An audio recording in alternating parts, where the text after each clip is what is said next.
Bob Dylan wrote some of the most important songs in modern music history. But here is the twist. Many of those songs became bigger hits for someone else. These are 10 Bob Dylan songs that made other bands famous. Number 10, Mr. Tambourine Man by the Byrds. Take me for a trip upon your magic swirling ship. Producer Terry Melcher brought in LA session musicians, later known as the Wrecking Crew, to play on the single. Roger McGuinn was the only Byrd to play an instrument on the recording. Dylan had written the song for his 1965 album Bringing It All Back Home, but this Los Angeles group turned it into something seismic. Released in April 1965 on Columbia Records, it reached number 1 on both the Billboard Hot 100 and the UK Singles Chart. Hey, Mr. Tambourine Man, play a song for me. It remains the only Dylan composition to hit number 1 on the Billboard Hot 100. The electric treatment effectively created the template for folk rock. In its wake, the Byrds' influence could be heard in recordings by the Turtles, Barry McGuire, and Sonny and Cher. One borrowed song launched an entire musical movement. Ready to go anywhere, I'm ready for today. Number 9, All Along the Watchtower by the Jimi Hendrix Experience.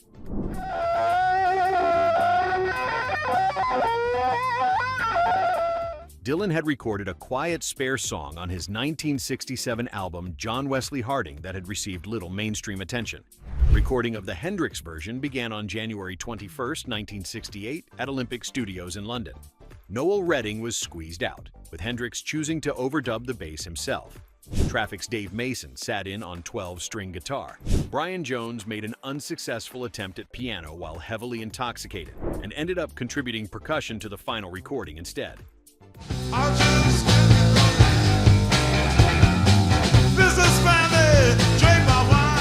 It overwhelmed me, really, Dylan later said of Hendrix's approach to his songs.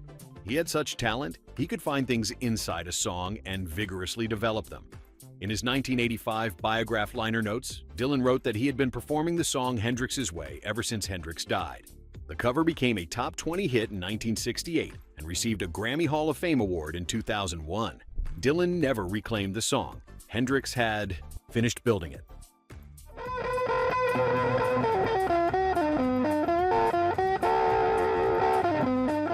Number 8, Blowin' in the Wind by Peter, Paul, and Mary. How many years must one man have?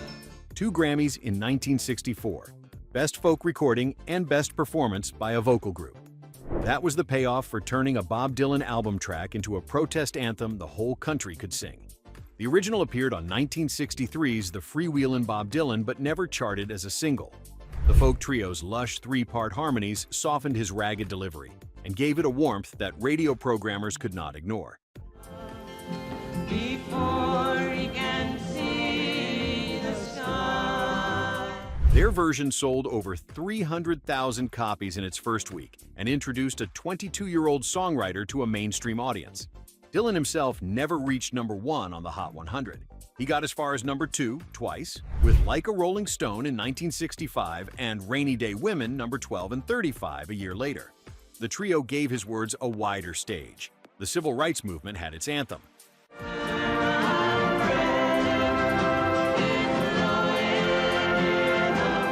Number 7, Knockin' on Heaven's Door by Guns N' Roses.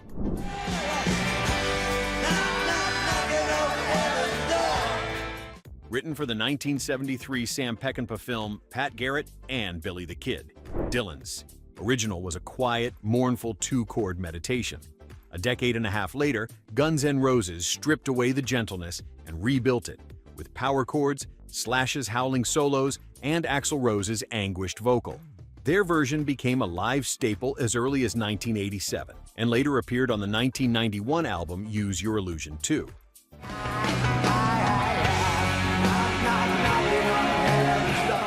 Released as a single in 1992, it hit number 18 on the mainstream rock chart and became a massive international hit, reaching number 2 in the UK and topping the charts in Ireland and several other countries.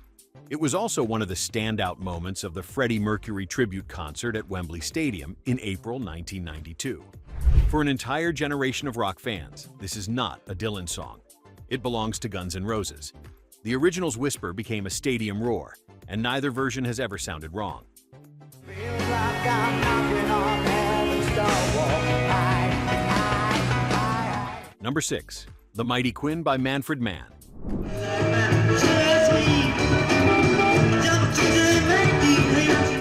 A rough sketch buried among dozens of recordings in a rented house in West Saugerties, New York.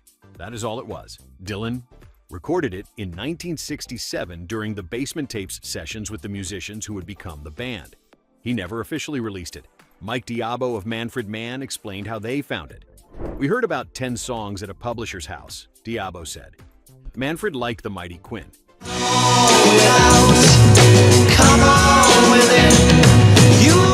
It was sung in a rambling monotone, but he had recognized its potential. Their version reached number 1 on the UK singles chart in February 1968 and peaked at number 10 on the Billboard Hot 100. It was their third UK chart topper and third hit Dylan cover. Dylan is believed to have derived the title from Anthony Quinn's role in the 1960 film The Savage Innocents. A throwaway rhyme from Dylan's basement became a chart-topping smash. God is building ships and boats. Some are building monuments. Before we continue, which Bob Dylan cover surprised you the most? The original or the version you heard first? Were you a Dylan purist, or did you discover these songs through other artists? Drop a comment and let us know where you are watching from. Number 5. It Ain't Me Babe by Johnny Cash and June Carter Cash. You and defend you, whether you are right or... In 1964, Dylan released the song On Another Side of Bob Dylan as a stark, solitary rejection ballad. 1 year later, Johnny Cash and June Carter reimagined it as a duet, adding it to Cash's Orange Blossom special record. The chemistry between them transformed Dylan's bitter farewell into something warmer, a conversation between two people instead of one voice pushing someone away. Say you're looking for someone to pick you up each... Their version broke the Hot 100 and became one of the defining early duets of the Cash and Carter partnership, years before their 1968 marriage. The Turtles also covered it in 1965, taking it all the way to number 8 on the Billboard Hot 100. But it was Cash and Carter who made the song feel like a love story. Dylan wrote a goodbye. They turned it into a beginning.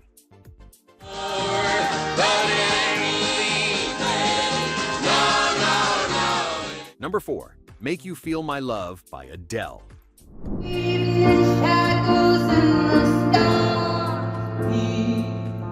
Billy Joel released a version weeks before Dylan put out his own on the 1997 album Time Out of Mind.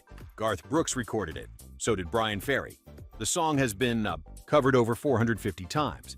But none of those versions stuck the way Adele's did. In 2008, a 19-year-old from Tottenham included it on her debut album, titled 19.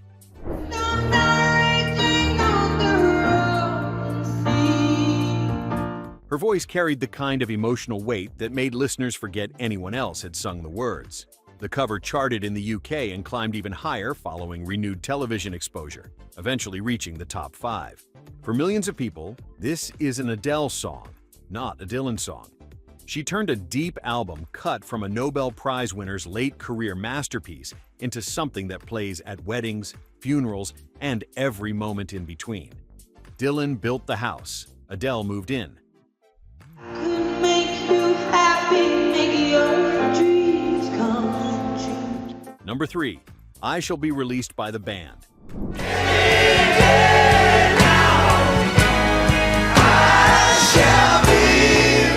Released before Dylan ever put out his own version. That is the remarkable part. The band recorded it for their landmark 1968 debut, Music from Big Pink, a full 3 years before Dylan's take appeared on Greatest Hits Volume 2 in 1971. Richard Manuel's soaring falsetto turned the song into something almost spiritual, a plea for freedom that echoed far beyond the walls of that pink house in upstate New York. I see my life come shining. The song emerged from the legendary Basement Tapes sessions in Woodstock. After a grueling 1966 world tour and a motorcycle accident, Dylan had retreated from the spotlight. He settled into quiet jam sessions with his former backing band at a rental house in West Saugerties called Big Pink. Music from Big Pink announced that Dylan's former sidemen had become something extraordinary on their own. The teacher's unfinished homework became the student's masterpiece.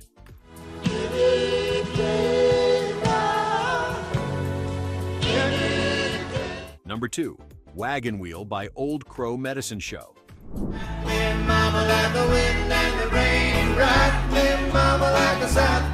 The chorus comes from a demo called Rock Me Mama, recorded by Dylan during the Pat Garrett and Billy the Kid sessions in February 1973. Never officially released, it circulated as a bootleg for decades. At 17, Ketch Secor heard that recording and wrote new verses to finish it. Everything about my learning was about Bob Dylan, Seeker said. It was like I was trying to get a degree in Bob. Co-written with Dylan, the finished song was certified platinum in April 2013 and became one of the top 5 best-selling country songs of all time.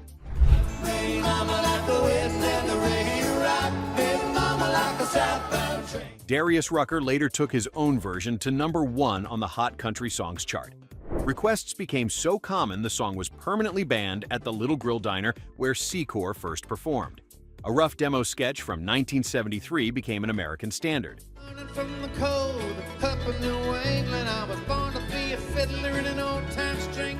Number 1, Farewell Angelina by Joan Baez.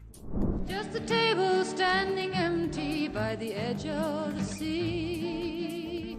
Dylan tried to record it during a January 1965 session for Bringing It All Back Home. One take. It did not satisfy him and the track was scrapped. He moved on. Joan Baez did not. She took the orphaned song and made it the title track of her October 1965 album, which climbed to number 10 on the Billboard chart. Her crystalline soprano gave the surreal, apocalyptic lyrics an emotional clarity that Dylan's own ragged take had never achieved. Angelina, the sky is falling. I'll see you in a while. Baez and Dylan shared one of folk music's most famous partnerships throughout the early 1960s. She championed his work at the Newport Folk Festival, introducing his songs to audiences who might have overlooked a scruffy kid from Minnesota. Shooting tin cans with a sawed-off shotgun. His compositions gave her some of her most successful recordings. Farewell. Angelina was the perfect symbol. A song he abandoned, she saved. He wrote the words. She made the world listen.